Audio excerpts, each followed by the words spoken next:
অনেক সময় আমরা মোবাইল স্ক্রিন বন্ধ রেখে ইউটিউবের ভিডিও চালু করতে চাই, কিন্তু ইউটিউবে এরকম কোনো সুযোগ সুবিধা নেই, যার কারণে কাজটি হয়তো করতে পারি না।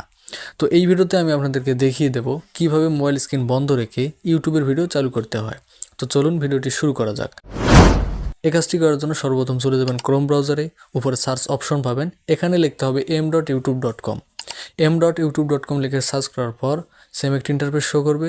উপরে দেখতে পাচ্ছেন 3 ডট মেনু রয়েছে, এখানে ক্লিক করে নিচে দেখতে পাচ্ছেন ডেস্কটপ সাইট রয়েছে, জাস্ট ডেস্কটপ সাইটটি অন করে দিবেন। অন করার পর সেম একটি ইন্টারফেস শো করবে।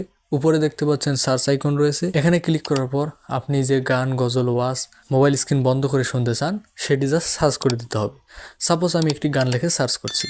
ওকে, গানটি লিখে সার্চ করার পর কাঙ্ক্ষিত গান চলে এসেছে। আমি জাস্ট এই গানটিতে ক্লিক করলাম। ক্লিক করার সাথে সাথে গানটি প্লে হয়ে গেল।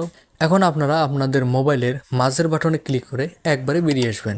এখন যদি আমি আপনাদের মোবাইলের শাটারটি নামিয়ে দেখাই, তাহলে দেখতে পাচ্ছেন কাঙ্ক্ষিত গানটি এসে গেছে। আমি যদি গানটি প্লে করি তাহলে দেখতে পাচ্ছেন গানটি প্লে হয়ে গেছে, কিন্তু কপিরাইট জনিত সমস্যার কারণে আমি গানটির সাউন্ড মিউট করে দিলাম। এবং আমি যদি আপনাদেরকে দেখাই আমি ইউটিউব থেকে বাইরে রয়েছি, তবুও কিন্তু গান বাজতেছে। তো এই অবস্থায় যদি আমি আমার মোবাইল স্ক্রিনটি বন্ধ করে দেই, তাহলে গানটি অডিওর মতো বাজতে থাকবে।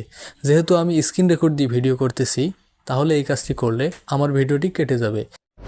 তো এভাবেই মূলত ইউটিউবের যে কোনো গান, গজল মোবাইল স্ক্রিন বন্ধ রেখে অডিওর মতো শুনতে পারেন। তো ভিডিওটি ভালো লাগলে অবশ্যই ভিডিওটিতে একটি লাইক দিবেন এবং চ্যানেলটিকে সাবস্ক্রাইব করে ভিডিওর পরবর্তী অংশ কন্টিনিউ করবেন।